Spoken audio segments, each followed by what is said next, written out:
వరాహకల్పం ముగిసే సమయానికి అలసిపోయిన బ్రహ్మ పెద్దగా ఆవలించడంతో ఆయన నోటి నుండి బయటకు వచ్చిన వేదాలని హయగ్రీవుడనే రాక్షసుడు అపహరించి సముద్రం అడుగున దాక్కున్నాడు.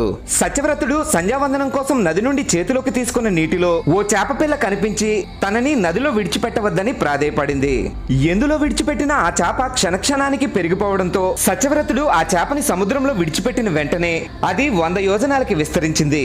మరో 7 రోజుల్లో వరాహకల్పం ముగిసి నైమిత్తిక ప్రళయం రాబోతుందని, పునఃసృష్టి కోసం అన్ని జంతువుల జతల్ని విత్తనాల్ని తీసుకుని ప్రళయానికి ముందు సప్తఋషులతో వచ్చే ఓడలోకి ఎక్కమని ఆ చేప సత్యవ్రతుడికి చెప్పి సముద్రం అడుగుకు వెళ్లి హయగ్రీవుణ్ణి సంహరించి వేదాల్ని రక్షించింది. ఆ చేప చెప్పినట్టే సత్యవ్రతుడు అన్నింటినీ తీసుకుని ఓడలోకి ఎక్కి ఆ ఓడని ఓ తాడుతో చేప కొమ్ముకు కట్టాడు. అలా శ్రీ మహావిష్ణువు మత్స్యావతారం ఎత్తి వేదాల్ని రక్షించి నీటిలో ఈదుకుంటూ పునఃసృష్టి చేశాడు.